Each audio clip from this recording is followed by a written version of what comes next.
In this video, I want to cover collaboration and sharing of information. First, I'm going to sign in as the study director.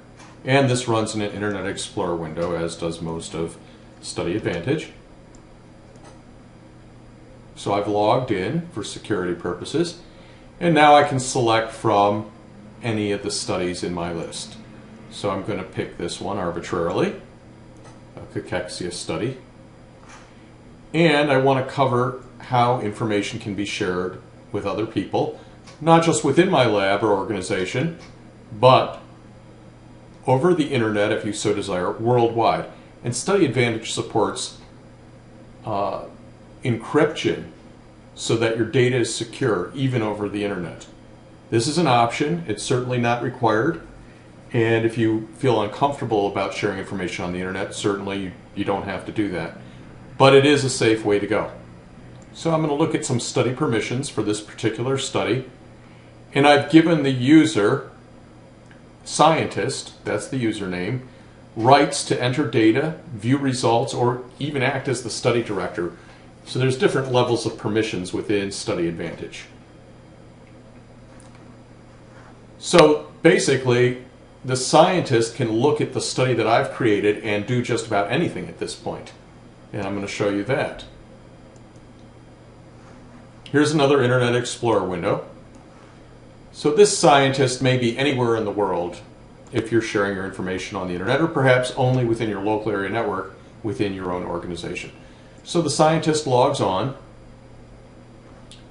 and since I've, as study director, have given permissions to the scientist, this particular username being scientist, the scientist can select my study and look at the data and look at any results that that I could look at, for that matter. Basically, I've given this scientist full permissions on this particular study. Now let's say I only want the scientist to be able to look at data but not enter any data. So I'm going to go over that briefly. But first, let's get to the data screen. Now this is the scientist window, mind you, here. So we're going to look at some raw data as the scientist. So the scientist is looking at my study, and you'll notice that the ability to change data with the submit button is here. So the scientist could go in and start modifying my data. Now let's say I'm uncomfortable with having the scientist being able to do anything, and I only want the scientist to be able to view results but not modify data. I can take away the higher level privileges of acting as study director or entering data by simply unchecking those boxes within the study permissions screen, which I got to through this menu. Okay. I submit those changes. Now the scientist only has the rights to view results. Now I'm going to show you what the scientist sees once those permissions are withdrawn.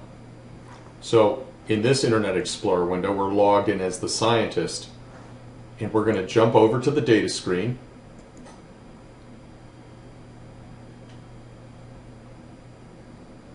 And you will note that the submit button is now disabled. So the permissions to modify data and the ability to modify data for the scientist have been taken away.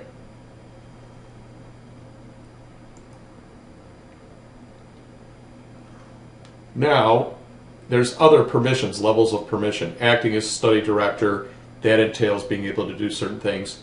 Entering data entails being able to do certain things, particularly entering data.